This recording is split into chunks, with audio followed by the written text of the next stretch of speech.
Cryos 9 was not a place for heroes. Not today. Not ever.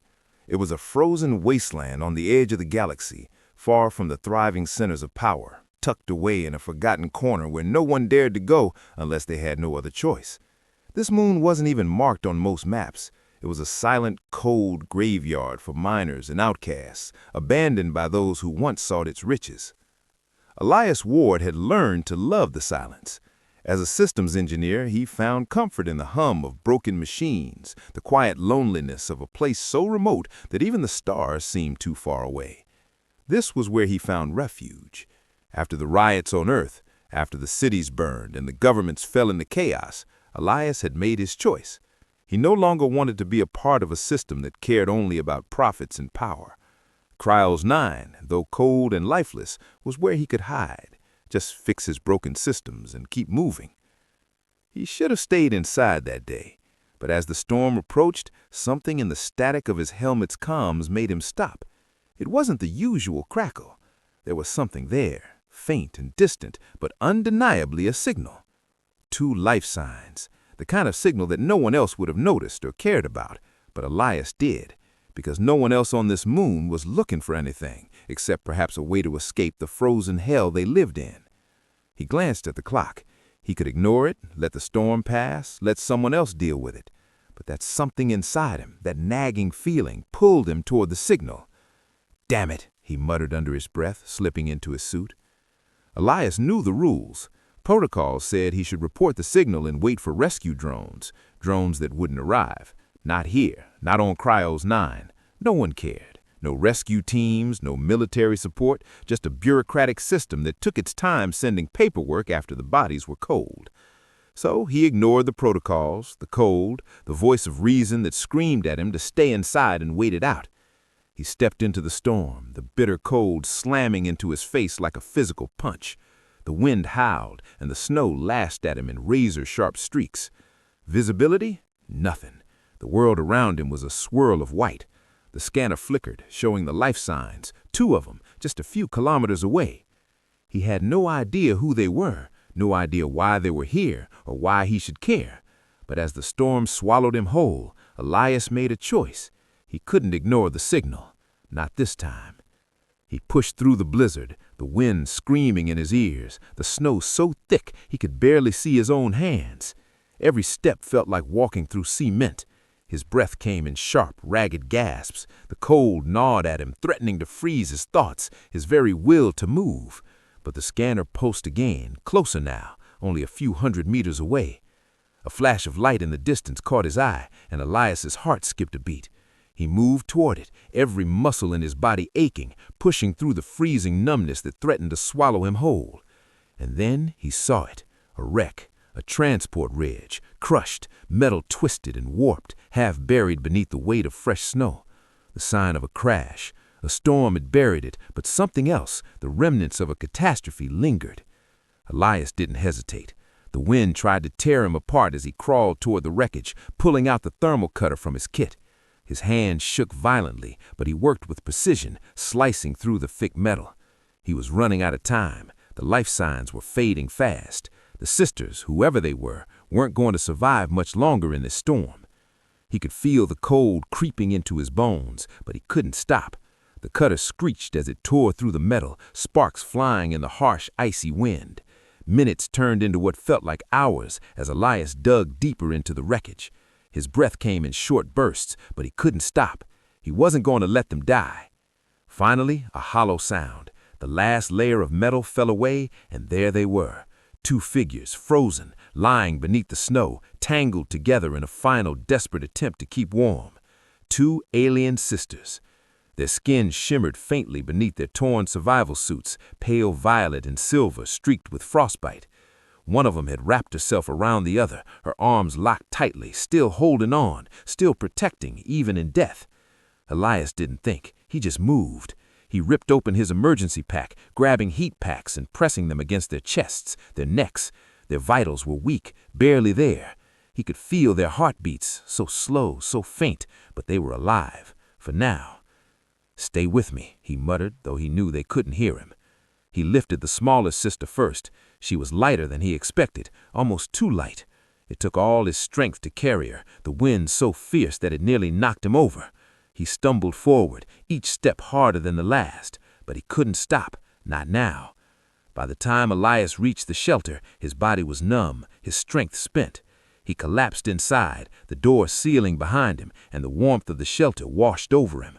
But Elias knew, even as the heat enveloped him, that things were never going to be the same again. The storm raged outside. Inside, there was silence, broken only by the soft beeping of the monitors. Elias looked at the sisters. The choice he'd made had saved him, but it had also bound them together. And now, the consequences of that choice were just beginning to unfold. The universe never planned for humans to be heroes, but Elias had just made the first step in a war he couldn't possibly understand. A war that would change everything. The rescue. Elias had never known what it felt like to save someone, not truly. He'd fixed machines, repaired power grids, adjusted broken circuits, but saving lives, that was a different kind of pressure, a pressure he wasn't prepared for. Inside the shelter, the warmth seemed like a distant memory as he sat beside the two sisters. Their bodies, still encased in frozen survival suits, lay on the floor, each breath shallow and weak. Elias could hear their heartbeats through the monitor, and each time the number flickered, a knot tightened in his chest. Their skin shimmered, faintly glowing under the dim light, an unnatural glow. Elias had never seen anything like it. His fingers lingered on the scanner, unsure whether to believe the readings. Their vitals weren't just faint, they were different. A strange, foreign rhythm pulsed beneath their skin, one that felt ancient, almost forbidden, and it was getting stronger. For a moment, he wondered if they were even real. Maybe this was all just some kind of hallucination, a trick the cold played on his mind. But no, he'd pulled them from the wreckage, had felt the fragile warmth of their bodies against his own, had heard their barely audible breaths. They were alive, or at least they were supposed to be. As Elias knelt closer, he noticed something odd. The younger sister, the one he'd carried first, had started to stir. Her eyes flickered open, glowing faintly in the dim light. Elias couldn't help but stare. He'd seen the effects of cold on bodies, frostbite, numbness, lifelessness, but there was something about Sela's gaze that was uncannily alive. Her eyes met his, not with fear, but with an intensity that felt far older than the moment, like she had been waiting for this. "You came back," she whispered, her voice hoarse but steady. Elias blinked, confused. "What do you mean?" Sela's lips parted, a faint, almost imperceptible smile tugging at the corner of her mouth. "I felt it. You didn't leave us. You stayed." Her gaze never wavered from his face, her eyes searching, like reading him in ways he couldn't understand. Elias swallowed hard. He'd pulled them from the wreckage, yes, but this wasn't just about saving lives anymore. The air between them was charged, something he couldn't explain. The growing warmth in his chest had nothing to do with the temperature of the shelter. It was something else, something strange that made his heart race. "You're safe," Elias managed, his voice sounding hollow even to himself. He didn't know what else to say. The words didn't seem to matter anymore. Everything felt different. He reached forward, instinctively trying to support her as she struggled to sit up, but she didn't lean on him for help. No, her body moved like a star regaining its strength, not a person clinging to life. Then, without warning, the oldest sister, Ireth, gasped, her eyes snapping open. The suddenness of it startled Elias. Her eyes locked on his own, sharper than Sela's, colder, more calculating. "You are human," Ireth spoke, slowly, her voice low and deliberate. There was something about her tone that made Elias feel as though she was measuring him, assessing him, as if he was something unfamiliar. "You feel," Ireth hesitated, her voice dipping into a strange tone, "anchored." Elias froze, caught off guard by the word. Anchored. He didn't understand what she meant. It was like she was speaking another language, something he didn't have the vocabulary to interpret. Sela nodded softly in agreement, her eyes never leaving his. "Our species, we do not survive cold worlds alone," Sela said quietly. "When death approaches, our bodies choose." Elias' breath caught in his throat. "Choose?" he repeated, his voice barely above a whisper. Ireth glanced at her sister, then back at Elias. "It's not obedience," she said. "It's direction, something deeper than instinct. our species, our bodies choose who will keep us alive. She leaned forward slightly, her gaze fixing on Elias with an intensity that made him feel as though she could see into his very soul. "And you," Elias asked, the words slipping out before he could stop them, "you chose me?" There was a long pause before Sela finally answered, her voice soft but firm. "Yes, we chose you." The weight of her words hung in the air like a thick fog, and Elias felt it settle in his chest, pressing against him. He'd saved them, yes, but what did that mean? The bond, the connection, it was all too much to process. These were aliens, beings from a far-off world, and yet here they were, tied to him in ways that defied everything he thought he knew about life, about survival. Elias stood up abruptly, taking a step back, his mind racing. He needed answers, but none of this. Irith spoke then, her voice sharp, calculated. "They won't stop until they have us. Your rescue was never meant to be just that human." Elias's mind was a whirl of questions. What was it about these sisters that made them so important? Why was the Coalition willing to risk so much to capture them? The connection between him and the sisters, was it something the Coalition wanted to control, or was it simply a byproduct of their power? His hands moved quickly over the console, scanning the incoming signal. Static crackled in his ear as he tried to filter through it, but the Coalition's message was clear. They were coming. He glanced back at the sisters. Scylla's eyes met his, and in that brief moment, Elias understood something deeper than just survival. This wasn't about hiding. This wasn't about running. The Coalition wasn't just after the sisters. They were after something that had already bound them to Elias. They wanted control, not just of the sisters, but of the galaxy itself. The beeping on his console grew louder. The ship was getting closer. Elias cursed under his breath. There was no way out, no way to hide. Cryos 9 wasn't equipped with enough technology to outrun or outsmart the Coalition's forces. If he didn't act now, the sisters would be captured, and once the Coalition took them, Elias knew there was no chance of escape. They would erase any trace of them, and he would be left with nothing but the memories of a choice he could never take back. Scylla stood up, her voice steady but urgent. "You need to make them believe we're dead." Elias's mind raced. The sisters were right. They had to act quickly, before the Coalition's vessel could lock on to their heat signatures. He had to make them think the shelter was abandoned, that they were no longer alive. But it was risky. If the Coalition detected even the slightest trace of life, they would scan, search, and destroy. "You don't understand," Elias said, his voice tight. "The Coalition doesn't just wipe us out. They'll burn this place to the ground, and everyone will be left to suffer. Even if we escape, they'll track us and they'll find us. It's just a matter of time." Irith took a step forward, her eyes narrowing. "Then you will make sure they never find us." Elias looked at the control panel, his fingers hovering over the keys. He wasn't a soldier. He wasn't trained for combat, but he had learned how to break systems, how to make them fail. This wasn't about winning. It was about survival, his survival, the sisters' survival. He pulled open the maintenance panel behind the console and exposed the power routing grid. He worked quickly, rerouting energy, sending a pulse of electromagnetic interference through the shelter systems. The lights flickered, dimmed, and the warmth of the shelter began to die down, slowly, quietly. The signal coming from the outside was still there, still demanding a response. He had no time left. Scylla stepped forward, touching Elias's shoulder. "Are you sure this will work?" Elias didn't look up. He didn't have time to explain. He just nodded, pressing the final command into the console. "If they think we're dead, they'll move on. They won't waste time on a useless, abandoned shelter." As he finished, the external lights of the shelter dimmed, and the warmth from the heating systems began to fade. The whole structure felt empty, lifeless, like a tomb. For a moment, there was silence. Then the voice of the Coalition security vessel cut through the static once more.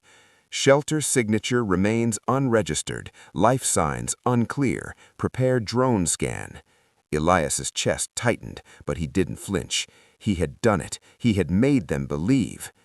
Drone signal lost. Sector 9 interference spike detected. Mark this location as unstable. Withdraw for now. Report anomaly to Central.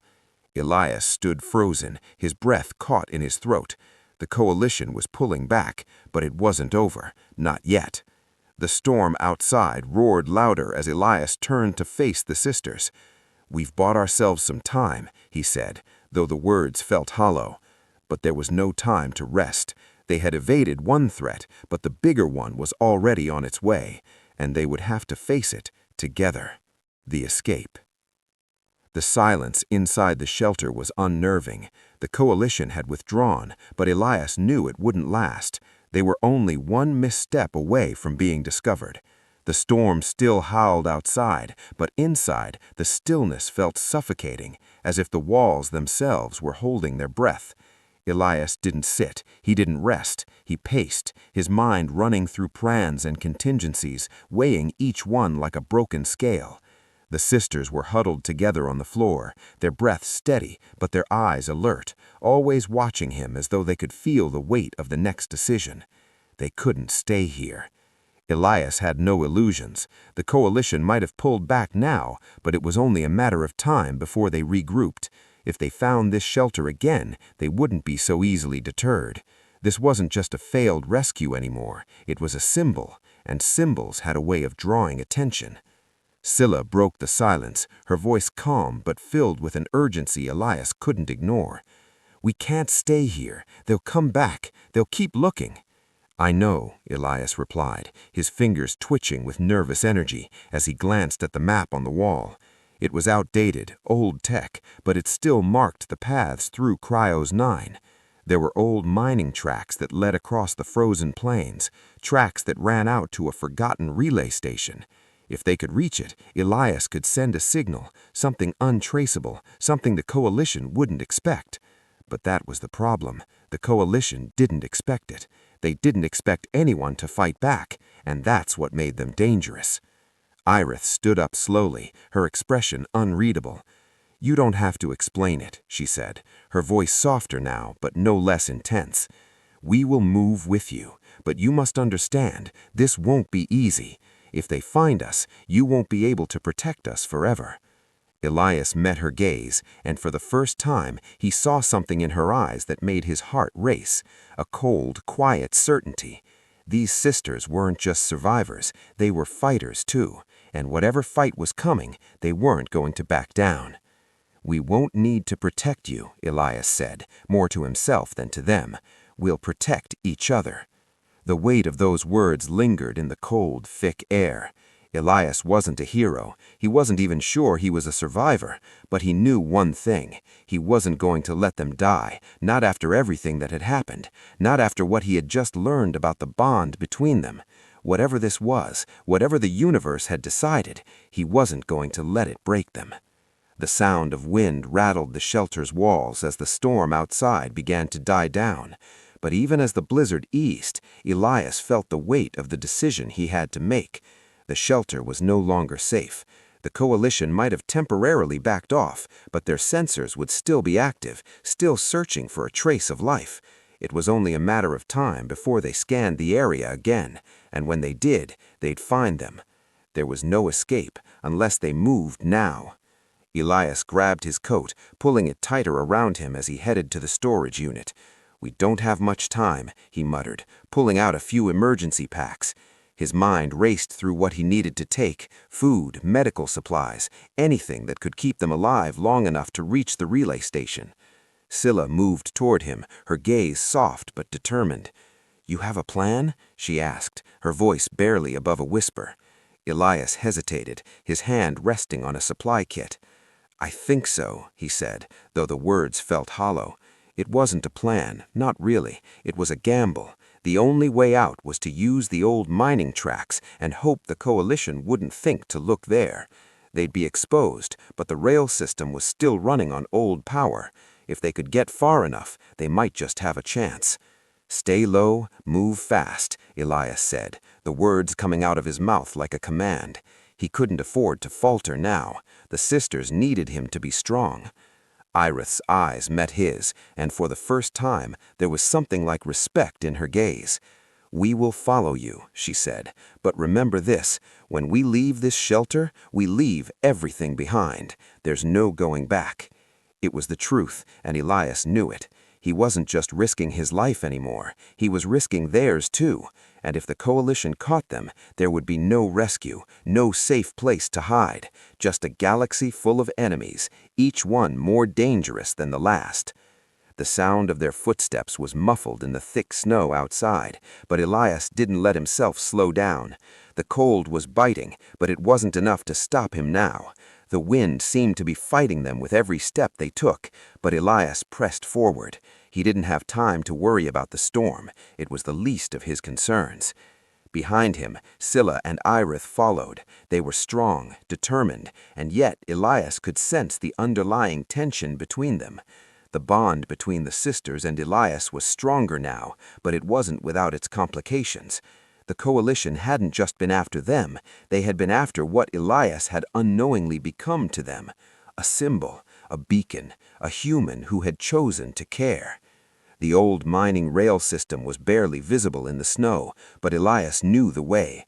He had studied the old maps during his lonely nights on Cryos 9, learning every forgotten path, every abandoned station.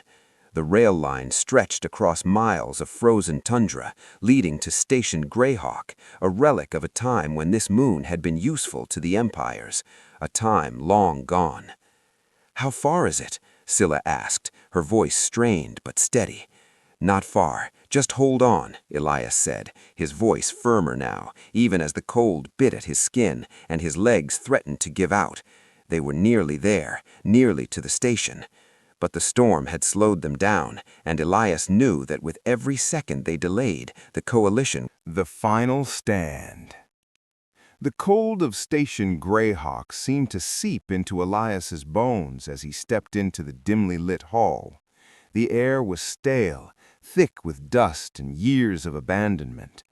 The old walls groaned under the weight of time, but there was something about the place that felt almost alive, as if it had waited for them. Elias didn't waste time. The coalition was still out there, still lurking in the storm. He could almost feel them closing in, their scanners searching for any sign of life. He had a plan, one born from desperation and blind hope, but it needed to work, or they would all be dead.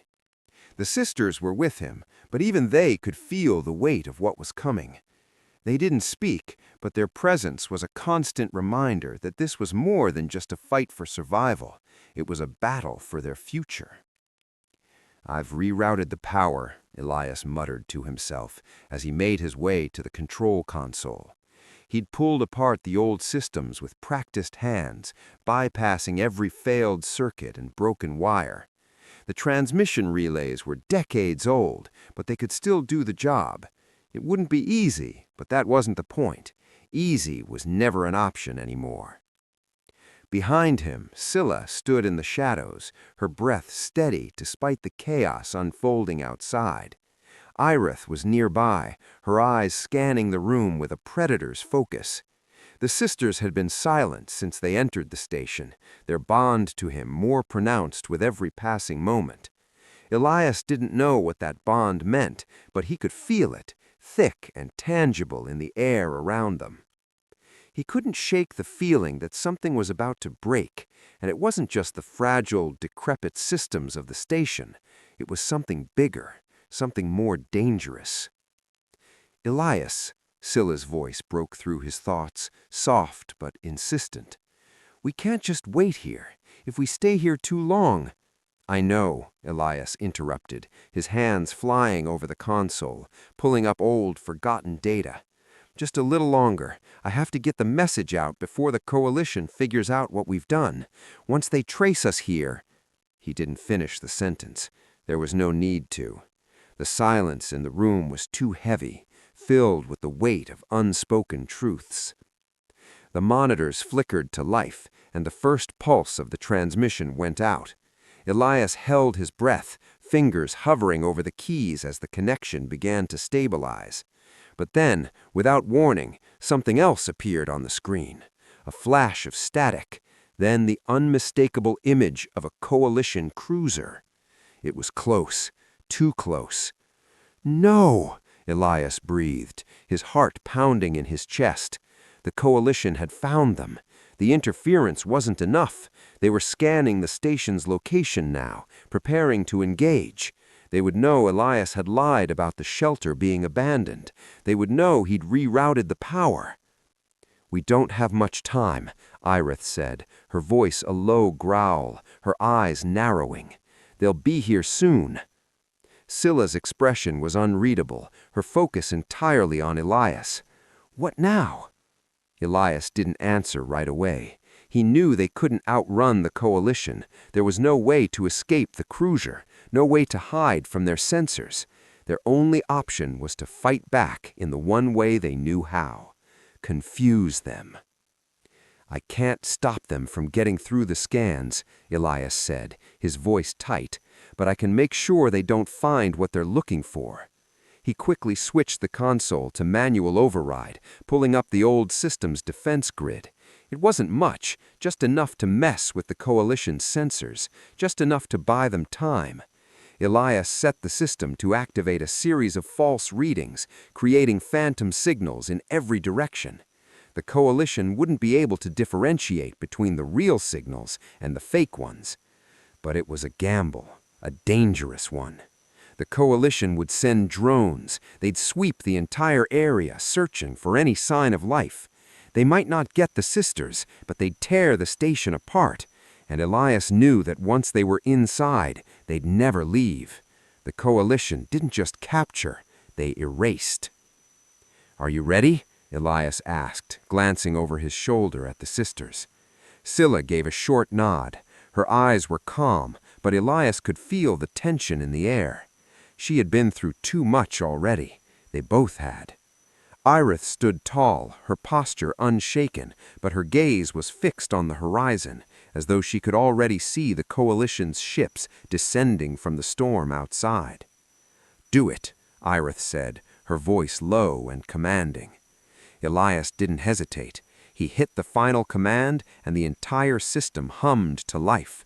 The station's defense grid was ancient, clunky, but it still had teeth. The false readings began to pulse across the system, cloaking their signatures in a sea of noise. If the coalition relied on their scans too heavily, they would be misled. But if they didn't, if they pushed further, it was over. Elias turned toward the sisters. "Now we wait." They didn't speak, but they didn't need to. The storm outside raged louder as the wind howled against the broken windows of the station.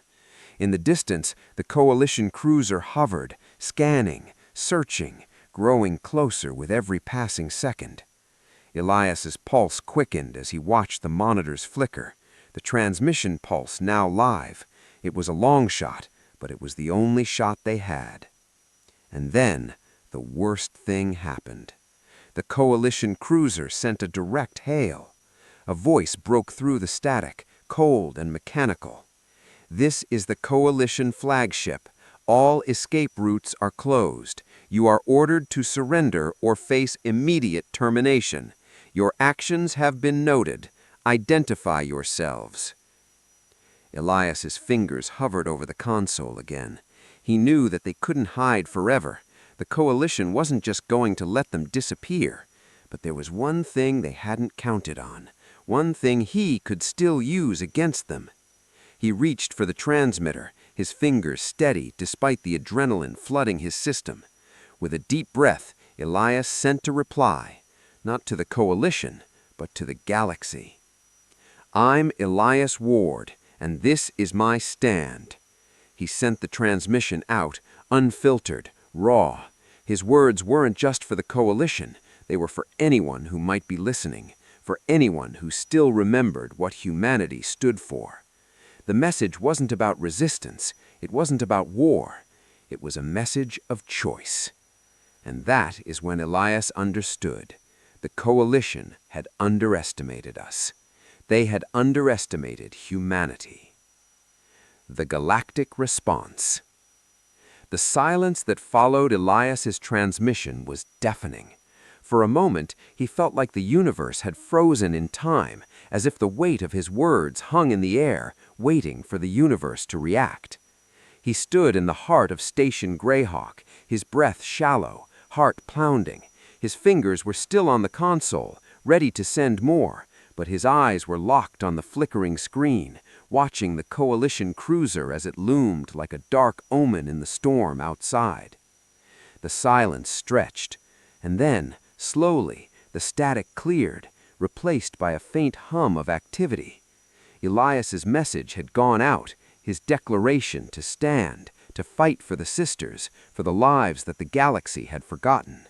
The Coalition's voice had been a cold, calculated command, but the galaxy, he realized, was different. They didn't know him, didn't know the sisters, and they didn't care about the rules the Coalition set. Not yet. The first sign came in the form of a simple data burst. At first it was a flicker, a ghost signal lost in the static, barely noticeable. Elias's eyes narrowed as he scanned the transmission. It wasn't Coalition. This was something else, something old. The message came through in fragments, half scrambled, but the meaning was clear. You made noise. That takes courage. You'll need help. The coordinates that followed didn't come from the Coalition. They came from somewhere else, somewhere Elias couldn't yet understand. They weren't just words on a screen. They were a promise. Irith and Scylla stood beside him, their eyes scanning the room, their senses attuned to every fluctuation, every shift in the atmosphere. The calmness in their demeanor didn't fool Elias. They knew as well as he did that what came next could change everything. He had sent his message, but now the universe was responding. The question was, how? Suddenly, the hum of the console shifted again. This time, the voice was clearer, stronger, and unmistakable. This is Captain Myra Halden. Well, I'll be damned. A human maintenance tech starting an interstellar incident. You've got our attention. Elias's breath caught. He wasn't sure whether to laugh or run, but one thing was certain. His message had reached the right people. Captain Halden?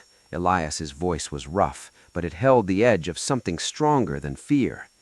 I was hoping you were still alive.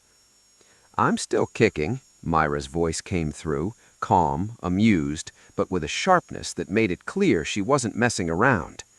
Rumors of humanity's spine resurfacing tends to get my attention.